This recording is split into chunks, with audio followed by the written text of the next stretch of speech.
Welcome back to the channel, my friends. Today we are heading about 3 hours from Chattanooga to the mountains of North Carolina. Should be a great overnight camping trip in the first-gen Toyota Tacoma.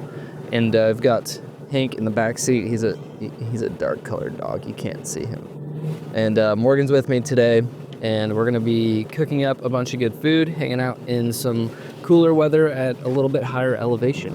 So we have maybe another hour and a half to get to where we're going, and then we'll be setting up camp for the night.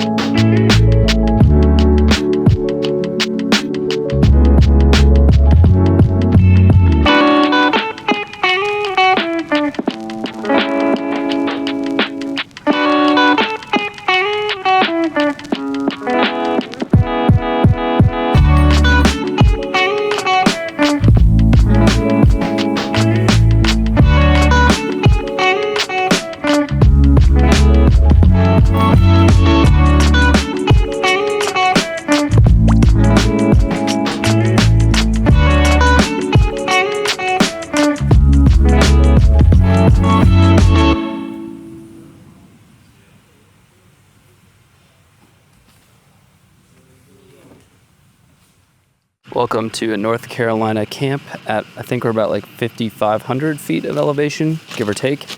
This was Morgan's idea. Wanted to get away from the heat and find some mountain areas where we could camp in to just escape the dog days, if you will, of summer. We're kind of like coming out of those now, but it is a nice break to be in like 70-degree weather versus 80s and 90s. So we're up here for a single night and about to munch down on some lunch. Got some firewood inbound. Have a fire tonight. We're gonna cook up some dinner, breakfast tomorrow, and just have a good, relaxing night at camp. So glad you're here with us. Enjoy.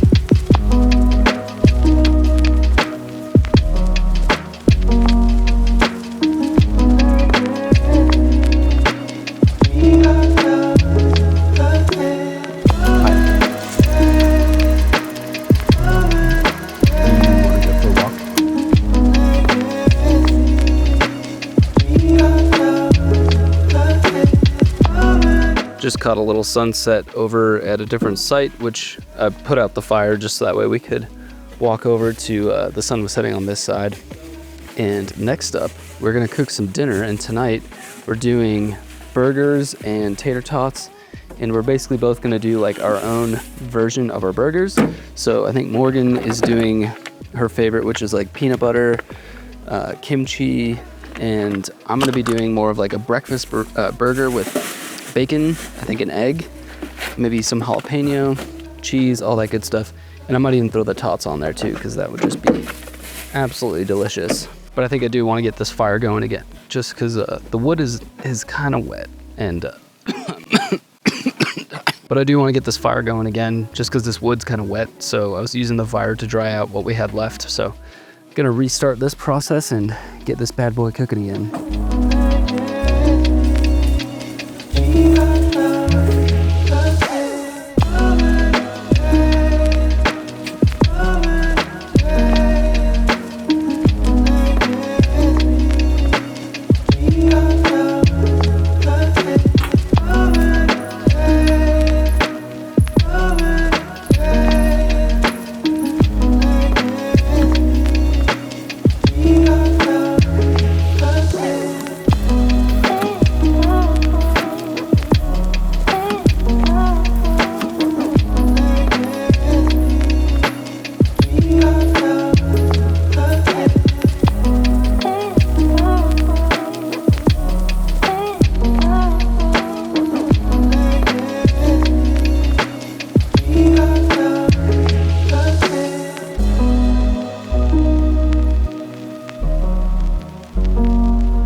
here we have Morgan's bunless burgers with peanut butter, kimchi, jalapeno, and onion with a side of tots. And on here we have burger, bacon, egg, onions, jalapeno, little tots and ketchup on the side.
And it was at that very moment that the camping trip went from an awesome time, peaceful, chill camping, to, I would argue, an absolute disaster. Yep.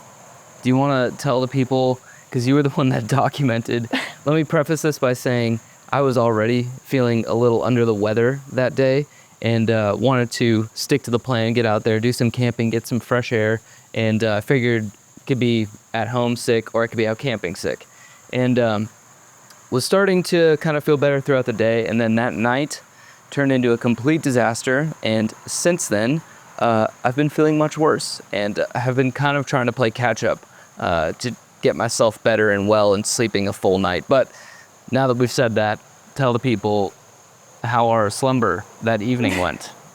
Well, I'll back up a tiny bit and say, like, we had such a nice evening. We got to camp, we had lunch, we went down, we went for a walk, we saw a really pretty sunset, we came back, had a nice dinner, played Tetris. We're watching each other play Tetris. If you've never watched a person play a game like that, and you're like, what are you doing that for? And then, you know, it was really funny. So we had a really great night, and I think we're both looking forward to, you know, sightseeing the next day and it being great. So I think we fell asleep around midnight, according to my watch. I have a real log of it here. We fell asleep around midnight. I woke up at like 2:25 and I could hear somebody like screaming. I'm like, okay, this is a little frightening. What's going on? Because this is a pretty small campground, and the man that runs it is, he runs a tight ship. So 10 o'clock, like, generators off, quiet time, no music. And this went on for probably 20 minutes. And I feel like he was scream singing to himself because there was never any other people. He was just screaming. I was knocked out for this. Like, I had fallen asleep and I did not wake up to this. Was he like, could you make out what song he was singing? No, I could like hear words, but at that point too, I'm like really tired. I'm kind of freaked out, honestly, because like you hear somebody when they're that drunk and they're screaming, it's like, okay, is he upset about something? Is he going to start going through camp, like being a nuisance? Right. Or is he just like having a grand old time by himself? Wasn't sure. So that quit about 2:50, I would say, and then 3 o'clock on the dot, like,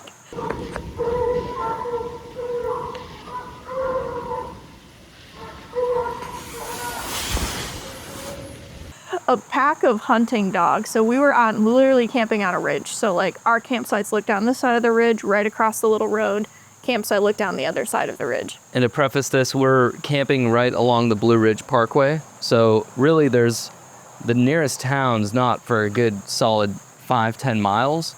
And so you only have the actual Blue Ridge Parkway, which is a 2-lane, one on each side road.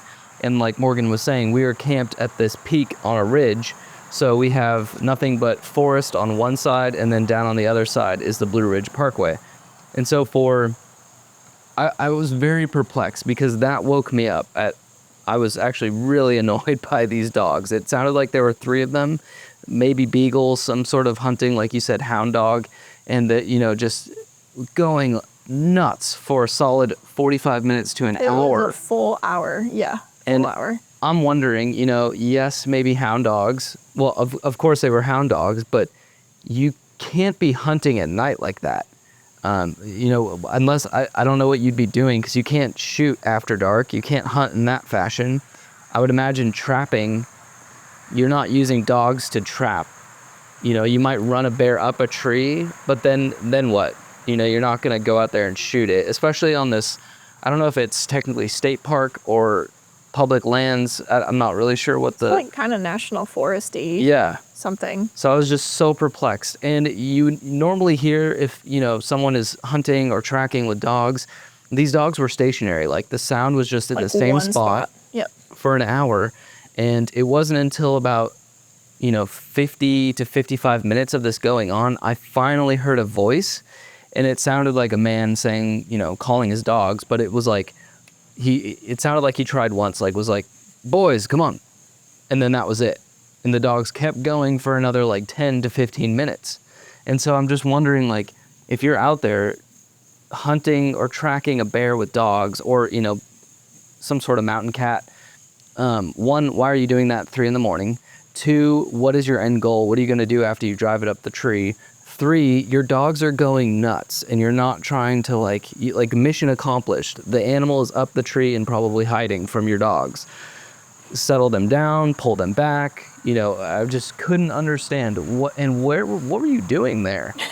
Like I said, there was nothing there. Yeah, no one had a no property. Or anything. There was no farms. There was no property that anybody would be like, yeah, I've had this bobcat or whatever on my property and it's been causing a ruckus. I can only catch him at this time.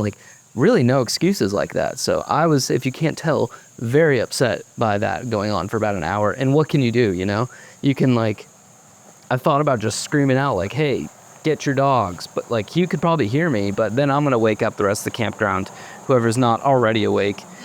And it was just so frustrating. And then, so now, just to quickly recap, it is now 4 a.m. We've slept for about 2 to 2.5 hours. So then 4 o'clock, dogs finally quit. We went to sleep for about 45 minutes. And then I think we both heard the first rumblings of thunder at 4:45-ish.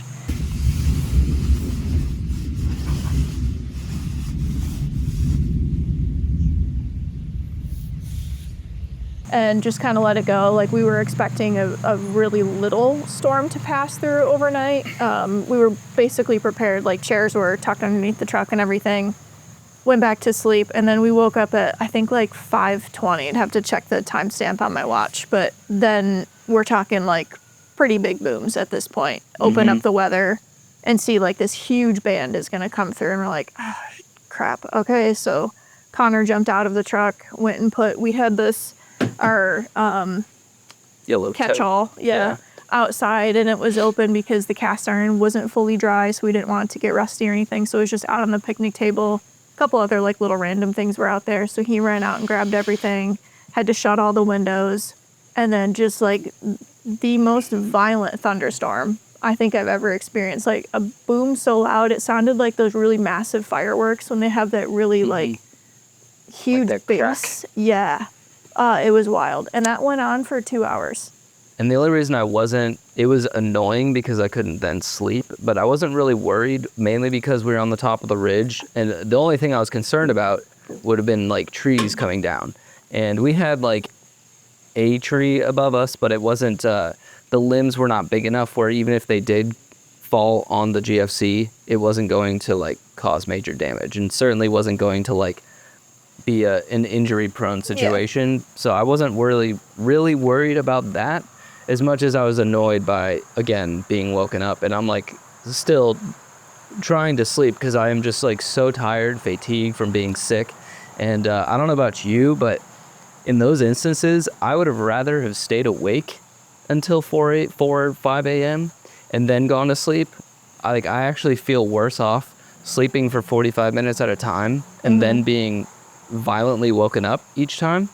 So that was just icing on the cake for me. Yeah. I think we both kind of gave up when the thunderstorm hit. Like, phones came out, started playing games on the phones, and Couldn't fall back asleep. Yeah, like the rain was unbelievable. Yeah, so it's like, all right, well, even if you had earplugs, like, you weren't sleeping through that. So I think all of that said, that finally wrapped up at like 7. Not to mention, you could feel Hank downstairs. Just he hates storms. Yeah. Thunder is his worst enemy, and we could literally feel him shaking downstairs, which is like, I felt bad for him, but you know, what are you gonna do? And he does it at the house too. Like, we can't. Yeah. You cannot console this dog through a thunderstorm. Yeah, you can hug him, you can give him treats, you can put him in a nice quiet room with all the curtains shut so he can't tell there's lightning, and he'll shake the entire house. He shakes the whole house. Yeah. Yeah. Yeah. Whew. Yeah. So that was kind of a nightmare. And then to kind of top everything all off, like, I haven't been camping since Colorado, so I'm so excited for this trip. I bring the drone. I'm like, I'm going to get so many cool shots. Get to the campground, and they have a no drone policy. And I am a licensed pilot, and I will respect the rules, because we should all respect rules like that when it's, especially, you know, it's private property. And we did talk to the property owner, and he's like, you know, I caught a guy once, like, literally flying to other people's campsites, and after that, it was just a no-go. And I'm like, I'm just over here trying to, like... Shocked. Yeah, like, go One person ruins it for everybody. I know. Yeah. And then I'm like, all right, well, at least tomorrow when we leave, like, this will be kind of a crapshoot, but when we leave, we'll just park on the parkway somewhere, and then I can fly the drone there. Nope. Pull open the maps. You can't fly there because it's kind of technically its own little national park-ish area. Protected area, yeah. So basically at the foot of the campground, I could fly the drone there for a few minutes, and that was it. And yeah, so the whole trip was really... Oh, and then it was a torrential downpour on the entire way home, so stopping was just not gonna happen either. Yeah, and it was the longest 3-hour drive of my life, being horribly tired and sick. If you can't tell, I'm still very groggy and out of it. But that was not a great way to end a camping trip. I got really car sick for the last, like, hour. We had to pull over and let me get my berries back for a few minutes. Just not what we signed up for. No. So that is why the first part of the video was camping, and the second part of the video was non-existent because we were just both fed up with it. And I didn't... You know, it's already hard enough to film at nighttime, but when you're sick, tired, and, like, dealing with all those things at once, it just becomes impossible to film. So sorry. Did not see that going that way. Tried to put my best foot forward, even being sick, to still go camping and get you guys some camping videos, but it doesn't always play out that way. So anything else you want to say? No, hopefully when you come back from Overland America, we'll try again. I have a different place picked out, a little closer to home, still in North Carolina in the mountains, so...